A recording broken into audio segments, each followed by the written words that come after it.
नमस्कार, अपने उत्तराखंड देख रहे हैं आप। मैं हूं आपके साथ नया। उत्तराखंड के मुख्यमंत्री पुष्कर सिंह धामी ने आज पहले धनवंतरी महोत्सव को संबोधित करते हुए कहा कि शुभकामनाएं और बधाई। मुख्यमंत्री ने माड़ा गांव में स्थापित हर्बल वर्ल्ड हिमालय और धनवंतरी धाम के बारे में कहा। ये आयुर्वेद और प्राकृतिक चिकित्सा का समग्र केंद्र है जो पूरे विश्व में एकमात्र है। ये धाम भारत की आरोग्य संस्कृति का जीवंत स्वरूप होगा और आयुर्वेद, योग, वनस्पतियों और समग्र स्वास्थ्य के क्षेत्र में मील का पत्थर साबित होगा। उन्होंने विश्वास व्यक्त किया कि ये पवित्र स्थल न केवल आयुर्वेद और प्राकृतिक चिकित्सा को बढ़ावा देगा बल्कि समग्र स्वास्थ्य को एक नई दिशा प्रदान करेगा।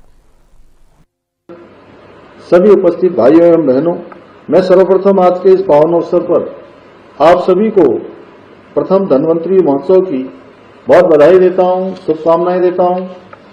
साथ ही में आयुर्वेद के जनक देवताओं के वैद्य और आरोग्य के अधिष्ठाता भगवान धनवंतरी के पावन चरणों में श्रद्धापूर्वक नमन करते हुए प्रार्थना करता हूं कि वे हम सभी को स्वस्थ एवं निरोगी जीवन का आशीर्वाद प्रदान करें, हमेशा हमें कुपत्य से बचाएं। भाइयों बहनों, मुझे खेद है कि पूर्व निर्धारित कार्यक्रमों के कारण मैं आज व्यक्तिगत रूप से इस आयोजन में सम्मिलित नहीं हो पा रहा हूं, लेकिन मुझे इस बात का संतोष है कि तकनीक के माध्यम से मैं आप सभी के साथ वर्चुअल रूप से जुड़कर इस अद्भुत उत्सव का साक्षी बन रहा हूं। मुझे जानकर अत्यंत प्रसन्नता हो रही है कि यमकेश्वर के माला ग्राम में स्थापित हर्बल वर्ल्ड हिमालय श्री धनवंतरी धाम आयुर्वेद और प्राकृतिक चिकित्सा का पूरे विश्व का एकमात्र समग्र केंद्र है। ये धाम भारत की आरोग्य संस्कृति का जीवन स्वरूप होगा, जहां हमारे महान ऋषि मुनियों द्वारा स्थापित स्वास्थ्य सिद्धांतों के साथ साथ वनस्पति विज्ञान आधारित 9 प्रमुख चिकित्सा पद्धतियों और विश्व की लगभग 964 चिकित्सा विधाओं का अद्भुत संगम देखने को मिलेगा। मुझे पूरा विश्वास है कि ये पवित्र स्थल न केवल आयुर्वेद, योग, औषधि, वनस्पतियों और समग्र स्वास्थ्य के क्षेत्र के लिए अत्यंत उपयोगी साबित होगा, बल्कि प्राकृतिक चिकित्सा के क्षेत्र में नवाचार, अनुसंधान और प्रशिक्षण को बढ़ावा देने में भी महत्वपूर्ण भूमिका निभाएगा। भाइयों बहनों, आयुर्वेद विश्व की कांग्रेस नेता हरीश रावत ने कहा कि बिहार को लेकर जिस तरीके से एनडीए के लोग उछल कूद मचा रहे हैं, कुछ स्थानों पर उम्मीदवारों को लेकर भ्रम की स्थिति है, उसे दूर कर दिया जाएगा। हमारा गठबंधन बहुत मजबूत है। कुछ स्थानों पर रणनीति के तौर पर हो सकता है कि गठबंधन के एक से ज्यादा उम्मीदवार हो, लेकिन वोट वही जाएगा जहां गठबंधन होगा। बिहार में परिवर्तन के लिए वोट पड़ेगा। बिहार को लेकर जिस तरीके से एनडीए के लोग उछल कूद मचा रहे हैं, ऐसी कोई स्थिति नहीं है। हमारा गठबंधन बहुत पुख्ता है और कुछ स्थानों पर उम्मीदवारों को लेकर के जो भ्रम की स्थिति है उसको दूर कर दिया जाएगा। हाँ, कुछ स्थानों पर रणनीति के तौर पर, चुनावी रणनीति के तौर पर हो सकता है एक से अधिक गठबंधन के उम्मीदवार हों, मगर वोट वहीं जाएगा जहां गठबंधन होगा और गठबंधन के साथ जनभावना है। लोग परिवर्तन के लिए वोट देने जा रहे हैं। बिहार के अंदर परिवर्तन के लिए वोट पड़ेगा। बिहार सारे देश को। मुख्यमंत्री पुष्कर सिंह धामी ने दिवाली के अवसर पर प्रदेश के पूर्व मुख्यमंत्री और भाजपा के वरिष्ठ नेता तीरथ सिंह रावत से मुलाकात की। इस दौरान मुख्यमंत्री धामी ने उन्हें दीपावली की हार्दिक शुभकामनाएं दी और प्रकाश के इस महापर्व की बधाई दी।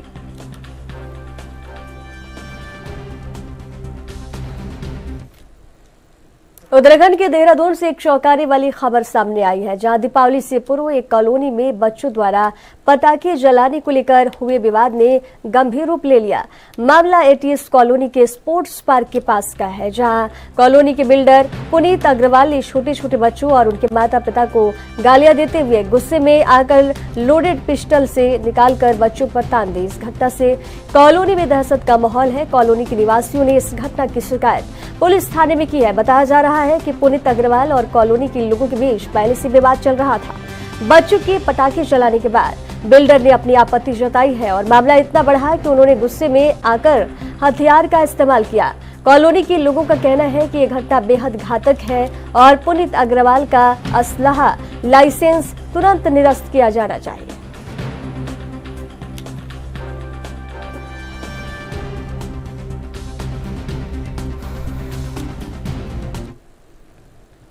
प्रदेश में जहां भारतीय जनता पार्टी समय समय पर अपनी सरकार की उपलब्धियां गिनाती है, वहीं कांग्रेस के वरिष्ठ उपाध्यक्ष सूर्यकांत धस्माना ने प्रेस वार्ता कर भाजपा सरकार पर निशाना साधा। उन्होंने कहा कि भाजपा सरकार के कार्यकाल में जनता निराश हुई है और खासकर महिलाएं, किसान, श्रमिक समेत हर वर्ग परेशान है। धस्माना ने बताया कि राज्य में महिलाओं पर हिंसा और बलात्कार के मामले बढ़े हैं और ये राज्य सरकार की उदासीनता को दिखाता है। उन्होंने प्रधानमंत्री के बेटी बचाओ बेटी पढ़ाओ नारे को फेल करार देते हुए कहा कि राज्य में बेरोजगारी की स्थिति गंभीर है।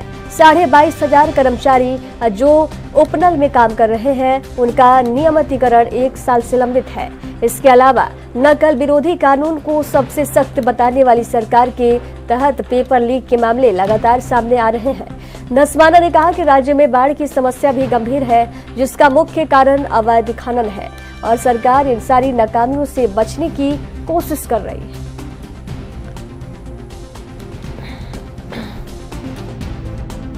देश के तमाम मुद्दों को लेकर आपने आवाज उठाई है, क्या कुछ वो मुद्दे थे, क्या कुछ आपने सरकार को दे रहा है, थोड़ा विस्तार से बता दीजिए। देखिए, राज्य की भारतीय जनता पार्टी सरकार जो कंटिन्यूटी में दूसरे टर्म में शासन कर रही है, 2017 से 22 पहले रही, 3 मुख्यमंत्री बदले, 2022 से लेकर के अब तक पौने 4 साल जो 2 सरकारों का कार्यकाल रहा है, जनता को निराश किया। पूरे प्रदेश के अंदर चाहे बेरोजगार नौजवान हो, चाहे विद्यार्थी हो, चाहे महिला वर्ग हो, चाहे राज्य का किसान हो, चाहे राज्य का श्रमिक हो, वो निराश हुआ है। पूरे प्रदेश के अंदर देश से जो जुड़ी हुई बातें हैं, महंगाई है, तमाम चीजें हैं, वो तो अलग है, लेकिन राज्य सरकार की जो जिम्मेदारियां थी इस प्रदेश के अंदर, महिलाओं के खिलाफ जिस प्रकार से हिंसा के मामले बढ़े हैं, जिस प्रकार से अपराध बढ़ा है, महिलाओं के साथ बलात्कार, महिलाओं के कत्ल, ये तमाम जो स्थितियां हुई हैं, अंकिता भंडारी से लेकर के अनामिका शर्मा तक के केस, राज्य की सरकार की उदासीनता ये बताती है कि महिलाओं के सुरक्षा के प्रति ये सरकार गंभीर नहीं है। और प्रधानमंत्री जी का जो बहुत देश के अंदर नारा लगाते हैं, बेटी बचाओ बेटी पढ़ाओ, वो नारा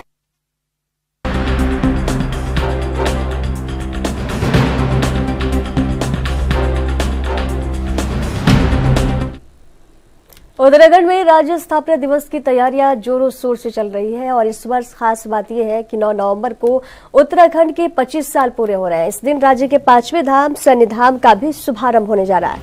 पीएम नरेंद्र मोदी खुद इस ऐतिहासिक अवसर पर सैन्य धाम का उद्घाटन करने के लिए उत्तराखंड पहुंचेंगे। प्रधानमंत्री कार्यालय से हरी झंडी मिलने के बाद राज्य सरकार ने सैन्य धाम की तैयारियों को अंतिम रूप देना शुरू कर दिया है। ये सैन्य धाम देशवासियों को वीरों के सम्मान में समर्पित एक महत्वपूर्ण स्थल होगा, जो देश की रक्षा में शहीद हुए सैनिकों की वीरता को सलाम करेगा। धामी सरकार का ये ड्रीम प्रोजेक्ट अब पूर्ण हो चुका है और पीएम नरेंद्र मोदी 9 नवंबर को इस ऐतिहासिक स्थल का उद्घाटन करेंगे।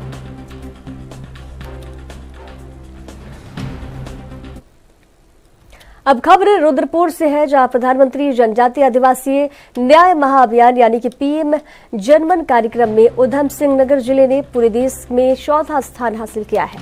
इस उपलब्धि के लिए राष्ट्रपति द्रौपदी मुर्मू ने दिल्ली में जिलाधिकारी नितिन सिंह भदौरिया को सम्मानित किया। जिलाधिकारी ने इस सम्मान का श्रेय जिले के अधिकारियों और कर्मचारियों की मेहनत को दिया। जिले में पीएम जनमन योजना के तहत 43 जनजाति गांव और 99 तोक शामिल है, जिनकी कुल जनसंख्या करीब 40,881 है। इनमें से 6,886 परिवार विशेष रूप से कमजोर श्रेणी में आते हैं और 824 परिवार आवास विहीन चिन्हित किए गए हैं। इन परिवारों को प्रधानमंत्री आवास योजना के तहत आवास स्वीकृत किए गए हैं, जिनमें से पहले चरण में 97 परिवारों को पहली किस्त जारी कर दी गई।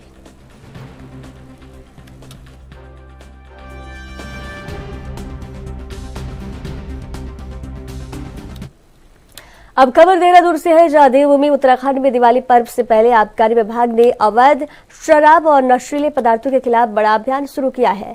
ये विशेष अभियान 10 अक्टूबर से 20 अक्टूबर तक चल रहा है। आबकारी आयुक्त अनुराधा पॉल ने बताया कि पुलिस बल की मदद से अवैध मद निष्कर्षण के अड्डों पर लगातार छापेमारी की जा रही है। कच्ची शराब बनाने वाले क्षेत्रों की पहचान कर उसे नष्ट किया जा रहा है। अभियान की निरंतरता बनाए रखने के लिए किसी भी अधिकारी या कर्मचारी को अवकाश नहीं दिया जा रहा है। अभी तक की कार्रवाई में आबकारी विभाग ने 3752 लीटर अवैध शराब जब्त की है और 119 मुकदमे दर्ज किए गए हैं। विभाग ने कहा कि दिवाली तक ये अभियान जारी रहेगा और पूरे प्रदेश में अवैध गतिविधियों पर सख्त निगरानी रखी जा रही है।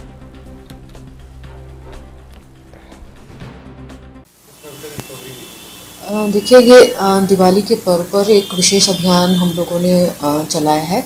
10 अक्टूबर से 20 अक्टूबर तक के लिए अभियान चलेगा। इसमें सभी डीओज को निर्देशित किया गया है कि अपने अपने जनपदों के जिलाधिकारी और वहाँ के मजिस्ट्रेट से समन्वय करते हुए टीम गठित कर जितने भी संवेदनशील स्थल हैं वहाँ पर चेकिंग की जाए, लिंक रोड्स इत्यादि की चेकिंग की जाए, सभी वाहनों की चेकिंग की जाए और उसकी प्रतिदिन की सूचना हमें दें। और अगर आवश्यकता पड़ेगी तो पुलिस बल का भी प्रयोग करके वहाँ के कप्तान से समन्वय स्थापित करते हुए वो प्राप्त कर लें। तो हमने काफ़ी डिटेल में एक ऑर्डर बनाया है, सभी इसमें बिंदु लिखे हैं। इसमें अवैध मद निष्कर्षण से संबंधित बातें भी हैं, नारकोटिक्स से संबंधित बातें भी हैं। जितनी भी सारी जहाँ पर कच्ची शराब बनती है वो उन एरिया को चिन्हित करके वो समूल नष्ट करना, उसको ये सब अभियान चल रहा है। और इस अभियान की अवधि में सभी जो भी टीम में हमारे अधिकारी कर्मचारी हैं उनको अवकाश भी स्वीकृत न करने के निर्देश दिए गए हैं। अभी तक हम परिवर्तन की कार्रवाई की बात करें तो लगभग 3752 लीटर अवैध शराब हमने अभी तक पकड़ी है और 119 मुकदमे दर्ज किए गए इस 4-5 दिन के पीरियड में। अभी दिवाली तक ये अभियान पूरा चलेगा तो हम लोग इस पर प्रभावित हैं। खबरों के सफर में वक्त है एक छोटे से ब्रेक का।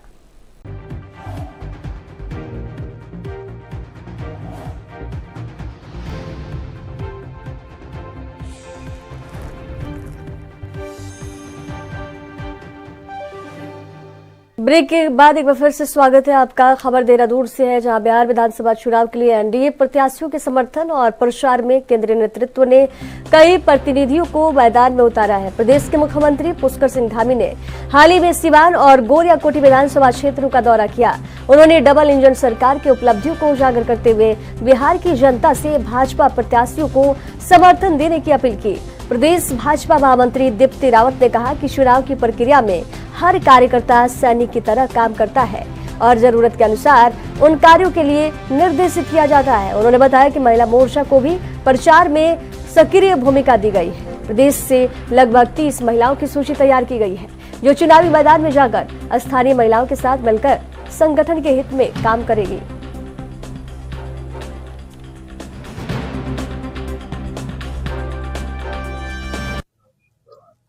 बिहार का चुनाव है और जब चुनाव होता है तो ऐसा लगता है कि जैसे पार्टी का कार्यकर्ता सोल्जर की तरह काम करता है, एक सैनिक की तरह से काम करना होता है। तो जहां भी चुनाव है तो मुस्तैदी से जहां उसका काम है, जहां लगता है कि उसका उपयोग हो सकता है, वहां पर वो लोग जाते भी हैं, काम भी करते हैं।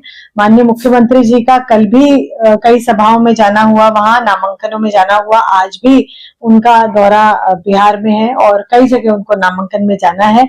और ऐसे ही महिलाओं को, क्योंकि हर प्रदेश में एक महिला वोटर एक बहुत बड़ी एक ताकत है, मैं कहूंगी भारतीय जनता पार्टी की, तो हम लोगों को उत्तराखंड से भी लगभग हमारी ऐसी 30 महिलाओं की एक लिस्ट हमने बनाई है जो बिहार जाएंगे भी। और इसके अलावा देश भर से, वहां पर अलग अलग प्रदेशों से भी महिलाएं आएंगी और वो जाएंगी और उन क्षेत्रों में काम भी करेंगी, वहां की महिलाओं के साथ मिलकर काम करेंगी। और सीएम योगी अयोध्या पहुंचे हैं।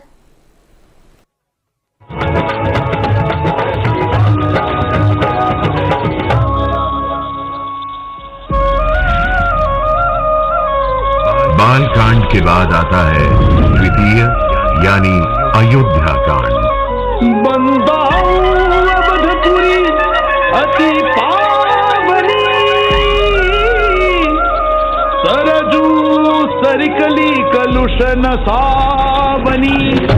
जाने कितने नाम हैं इस प्राचीन नगरी अयोध्या के, जो सात्विक सप्तपुरियों में से एक है। कोई कहत है मोक्षलोक, कोई कहत देव धाम तुम्हें। पुण्यमयी जननी कल्याणी शोभित है सब नाम तुम्हें।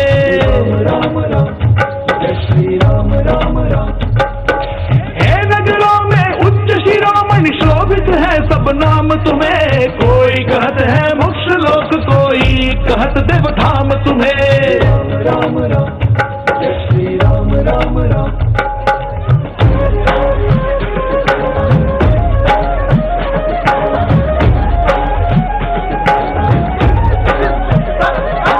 सजी अयोध्या तैयारी में होंगे राजा व कुंवर राम। खुद से दशरथ की वर्षों बाद अब पाएंगे वो आराम। सजी अयोध्या तैयारी में होंगे राजा व कुंवर राम। खुद से दशरथ की वर्षों बाद अब पाएंगे वो आराम।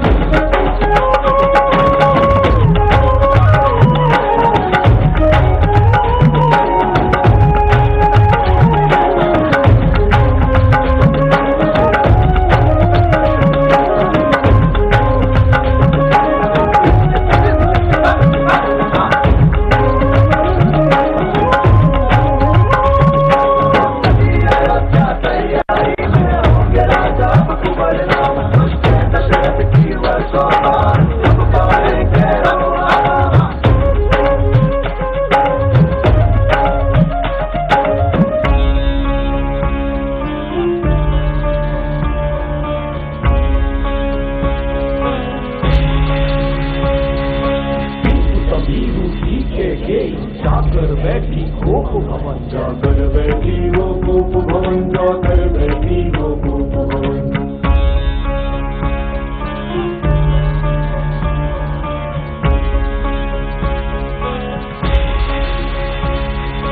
भरत को मेरे सिंहासन दो, राम को दो वनवास गहन, राम को दो वनवास गहन, राम को दो वनवास गहन।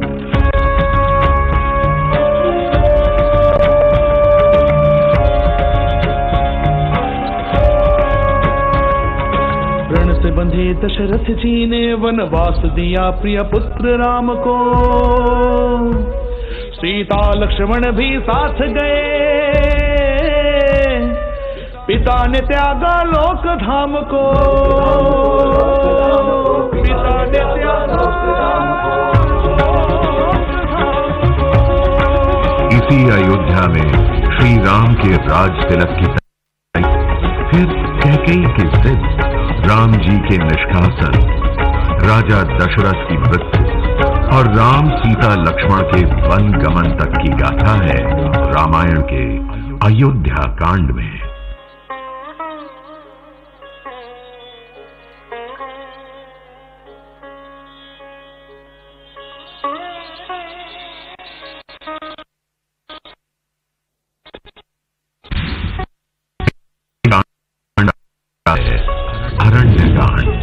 यानी राम जी की वन यात्रा का वर्णन। रघुपति चित्रकूट बसी नाना,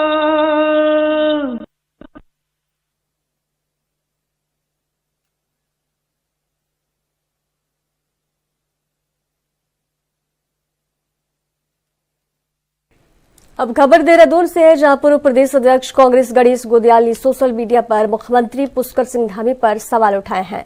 गोदियाल का आरोप है कि मुख्यमंत्री के भाषणों में फेक नैरेटिव फैलाना, जिहादी मानसिकता को न स्वीकारना, अराजकता और अर्बन नक्सल जैसी बातें कही जा रही हैं। उन्होंने कहा कि मुख्यमंत्री को जनता की उम्मीदों पर खरा उतरना चाहिए और इस प्रकार के शब्दों का प्रयोग नहीं करना चाहिए। वहीं कांग्रेस के आरोपों पर पलटवार करते हुए प्रदेश भाजपा महामंत्री दीप्ति रावत भारद्वाज ने कहा कि जब जेएनयू में भारत विरोधी नारे लगाए जाते थे उस समय कांग्रेस उनके समर्थन में खड़ी थी। उन्होंने कहा कि मुख्यमंत्री के शब्द केवल प्रदेश के विकास में बाधा डालने वाले को लेकर है, लेकिन कांग्रेस नकारात्मक सोच से कार्य कर रही है और इसे स्वीकार नहीं कर पा रही। देखिए, कांग्रेस तो वो है जब नारे लग रहे थे जेएनयू में कि देश के टुकड़े होंगे और जिस तरीके से और भी बहुत सारे नारे वहां लगे और उसके साथ वो लोग खड़े थे, राहुल गांधी उसके साथ जाकर वहां खड़े हुए, उन लोगों के साथ खड़े हुए। तो उनकी तो हमेशा से एक मैं कहूंगी कि एक सॉफ्ट कॉर्नर और कहीं ना कहीं मिली भगत मैं कहूंगी, या सेकंड आप देखेंगे कि सिक्के का जो दूसरा पहलू है वो कांग्रेस ही है, मतलब कहीं ना कहीं होता है ऑपोजिशन, तो वो इनको फ्रंट में करके उसका फायदा कांग्रेस जरूर लेना चाहता है। तो मुझे लगता है इसीलिए ना वो उनके बारे में कुछ सुनना चाहते हैं ना बोलना चाहते हैं। आज भारतीय जनता पार्टी और मुख्यमंत्री जी मैं कहूंगी जो विषय रख रहे हैं वो ये रख रहे हैं, जो भी इस प्रदेश के विकास में बाधा बनेगा वो इस प्रदेश को पसंद। लेकिन मैंने समाचार पत्रों के माध्यम से और सोशल मीडिया के माध्यम से जो मुझे पता चला कि आजकल माननीय मुख्यमंत्री जी पिछले 2-3 दिनों से 3-4 दिनों से कुछ खास बातों को अपने भाषणों में स्थान दे रहे हैं। उनका कहना है कि कुछ लोग उनके खिलाफ फेक नैरेटिव्स स्थापित करना चाहते हैं। दूसरा उनका वाक्य है कि मैं जिहादी मानसिकता को स्वीकार नहीं करूंगा। तीसरा उनका वाक्य है कि उत्तराखंड में कुछ लोग अराजकता फैलाना चाहते हैं। और कुछ एक और उन्होंने स्टेटमेंट दिया कि अर्बन नक्सलाइड, एक शब्द का उन्होंने अर्बन नक्सलाइड, अर्बन नक्सल, उसको वो बिल्कुल स्वीकार नहीं करेंगे। मैं माननीय मुख्यमंत्री जी को इन तमाम बातों के परिप्रेक्ष्य में ये कुछ बातें पूछना चाहता हूं। खबरों के सफर में वक्त है एक और छोटे से ब्रेक का।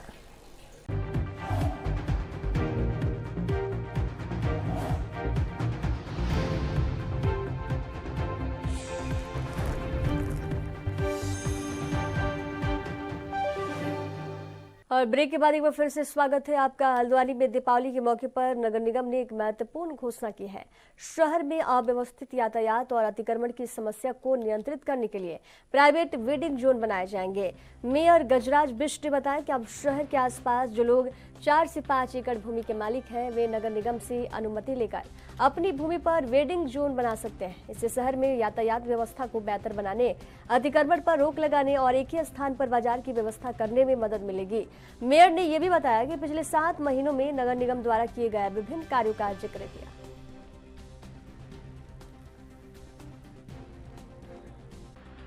अभी हमने आज 2 नई चीज़ें निगम में प्रारंभ की हैं।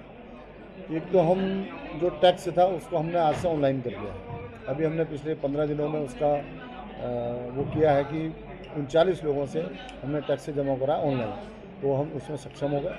और अब हम आज से हम ये घोषणा करते हैं कि कोई भी व्यक्ति जिसको समय नहीं है, अपनी दुकान में है, घर में है, निगम के ऑफिस में नहीं आ सकता, तो अपने मोबाइल के द्वारा किसी भी प्रकार से ऑनलाइन जमा वो कर सकता है। दूसरा हमने शहर के अंदर जिनके पास स्थान है, जगह है, तो उनको हमने प्राइवेट वेंडिंग जोन बनाने के लिए भी परमिशन दे रहे हैं। वो हमारे सफाई का यूज़र चार्ज देंगे और प्राइवेट वेंडिंग जोन बना देंगे।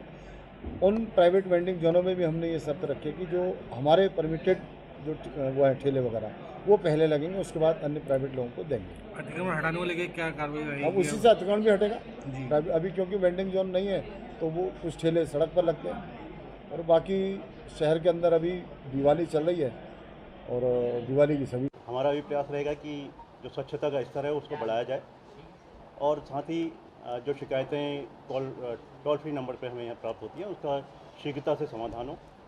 नगर निगम ट्रंचिंग ग्राउंड के ऊपर भी कार्य कर रहा है। दिवाली के बाद और राज्य स्थापना के दिवस के आसपास हमारा प्रयास रहेगा कि हमारा MRF सेंटर चालू हो जाए और जो हमारा ट्रंचिंग ग्राउंड की दूसरी मशीन है उस पर भी हम चालू करने के लिए प्रयास कर रहे हैं। जो हम अभी आज से माननीय मेयर साहब ने ऑनलाइन टैक्स की घोषणा भी करी है, इसको टेस्ट भी किया जा चुका है और आज से हम ऑनलाइन टैक्स पर भी प्रारंभ कर रहे हैं। साथ ही हमारे जो डॉग स्नेचिंग और पशु पंजीकरण वाला जो कार्य है वो भी हमारा तीव्र गति से।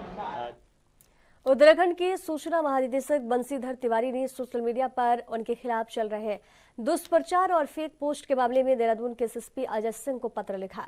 पत्र में तिवारी ने अपनी छवि धूमिल करने की साजिश में शामिल लोगों के खिलाफ कार्रवाई की मांग की। उन्होंने बताया कि कुछ लोग बिना किसी तथ्य और साक्ष्य के उनकी प्रतिष्ठा को नुकसान पहुंचा रहे हैं। तिवारी ने सोशल मीडिया के दुधारी तलवार बताया जो बिना प्रमाण के किसी की भी छवि को धूमिल कर सकता है। वही SSP अजय सिंह ने फेक ID की जांच साइबर सेल को सौंप दी है और रिपोर्ट आने के बाद मामले में कार्रवाई की जाएगी।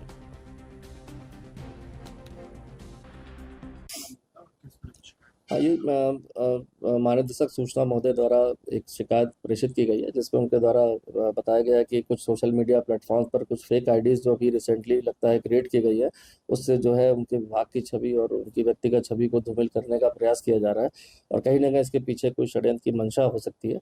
तो चूंकि प्रार्थना पत्र अभी प्राप्त हुआ है, तो उसको हमने साइबर सेल में परीक्षण तो भेजा है कि ये जो डिफरेंट आईडीज बनी है वो कहाँ से ओरिजिनेट हुई है, किनके द्वारा बनाई गई है और साथ ही साथ उनकी मंशा क्या है इसके पीछे। चूंकि जिस तरह से प्रार्थना पत्र प्राप्त हुआ, स्क्रीनशॉट्स मिले हैं, तो ऐसा प्रतीत होता है कहीं ना कहीं किसी षड्यंत्र के तहत ये किया जा रहा है। तो साइबर सेल की रिपोर्ट आने के बाद इसमें आगे की कार्रवाई की जाएगी।